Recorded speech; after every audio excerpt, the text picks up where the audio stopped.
Here, as you rightly mentioned, now that everything is online, and we are also, and it's been a fortunate that at least we are having meeting. Otherwise, could have been a difficult task for me.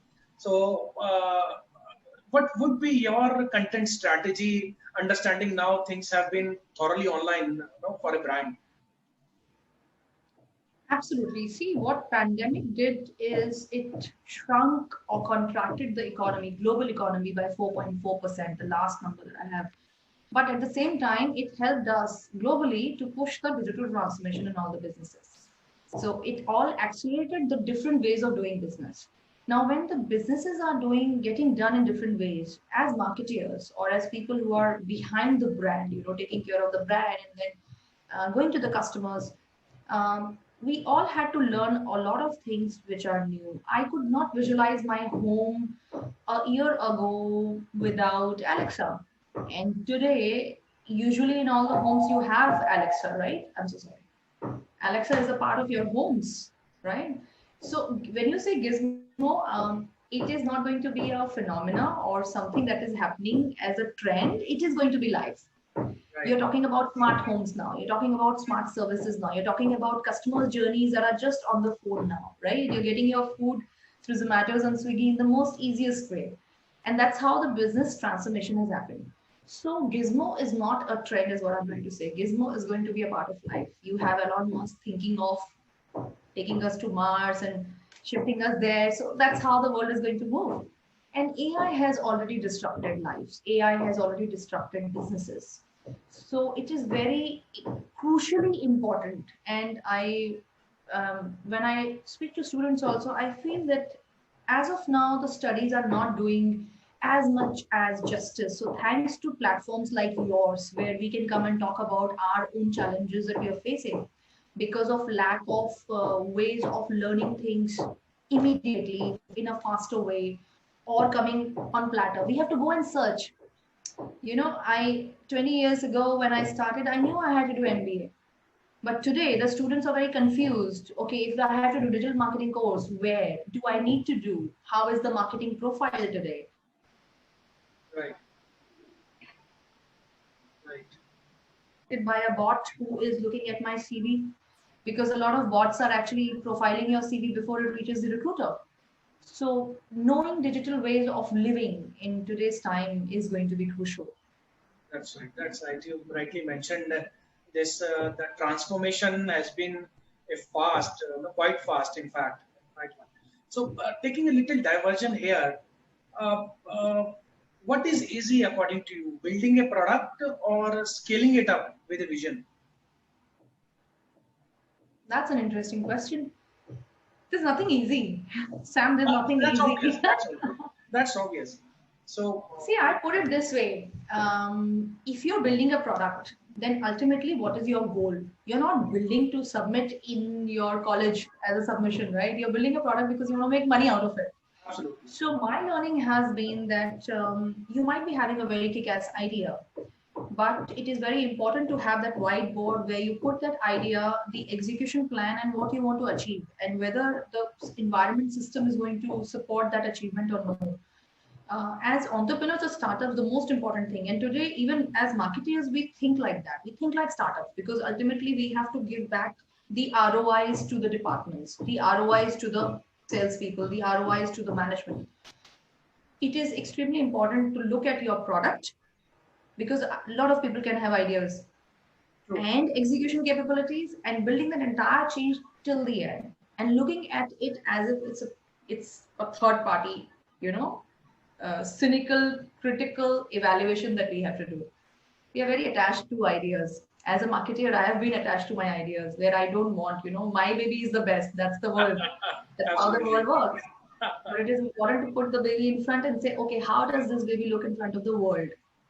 So, to answer your question, nothing is easy, but having the vision to look at it till the end ensures that you achieve success.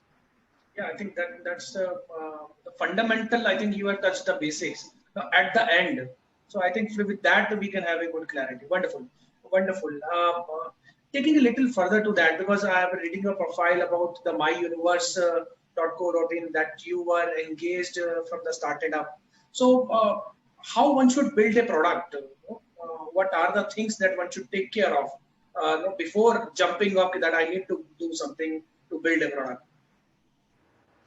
Sam, as I said, when you're building a product, it has you must visualize it fully, So yeah, how it will look to a customer. right. If you're able to visualize that, if your visualization of the journey of I thinking of a product and the delivery mechanism, which is the execution, and then the experience, which is the customer experience. Today, the world and digitally transformed, you can say the arena and the era, the world has moved from I having a product and I now building leads for it. It's the other way around. You look for sharply what is not there in the market, right? What is the need that is not getting fixed right now? And if that need exists, you go back, roll back and say, okay, I have this idea and now I'm going to be building my product, keeping the customer experience in mind. The world has moved far away from we calling somebody and saying, hey, I am planning to buy a fridge and which brand I should be looking at. We go and we have plethora of reviews right online available. So, you know, that calling your friend and calling your chacha ji and calling your mami ji and saying, how is your fridge doing is now shifted to what the world is speaking about. So, product philosophies are very different today.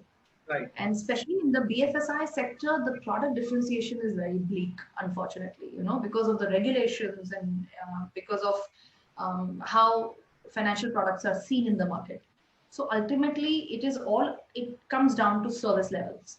It comes down to experience of the customer. And everybody is trying hard to ensure the experience is smooth and seamless.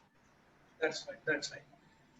So there is an aspect that has been continuously been discussed around branding, that it is not ROI driven, or probably when it comes to put up budgets into branding, there is lot of discussion starts around what will be the performance aspect of it, and all that. Would you like to defend this, or would you like to share some performance matrices for it? I have been defending it forever. Okay. Why? Because look, we have tasted blood. And I want to say that how we have tasted blood, we know that you put out an easy-going campaign quickly on Facebook, quickly on some social media platform, and you start getting leads. You have a customer journey ready, you have your funnels ready, you have your transition ready, and you start getting business. So when we have tasted blood, why should we even put one moolah on the brand? You know, sometimes the question is that. And if you're an arrived brand, then of course you don't want to do anything in the branding because you just want business to happen. In fact, I've also faced conversations where there were discussions about any spends on branding means our profitability coming down with Yes. that number. Yes. But let's look at some examples. OnePlus, the top brand, right? The top brand that has emerged in the mobile sector. How did they start their business? They did not spend any money on the marketing. They spent money on brand building, which is not connected to, there were no ads where I could go and pick up a OnePlus phone. It was only via references. You know, they had the philosophy of inviting customers initially. When they launched the brand, that's how they did. And one friend said, hey, I'm referring you because it's a great product. OnePlus is OnePlus 3T and the 40s of the world, right? And that's how people started experiencing the product and saying, I am endorsing this product. It's a great phone. Another example, Zerodha. Zerodha initially started the retail broking house top. It's unicorn in the broking industry. Just started 10 years ago and they have smashed the whole world. They jigged the entire economy of the broking retail and said, okay, here we have arrived and we have a beautiful product. We have a great platform. You don't need marketing, you know. They all started with a different philosophy of customer experience. Now that is a method of doing it. And what they are doing today, OnePlus has acquired Mr. Amitabh Bachchan to be the brand ambassador, Right. right? Today, Zerodha is everywhere, marketing. Right. So it is easy to say we will have a different route to go to market strategy. But if you want masses to buy your product, you need to build trust.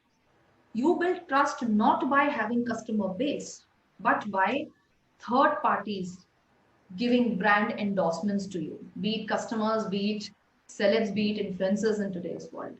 So if you just want to work in handful, small way, okay, go ahead. No need to put branding budgets.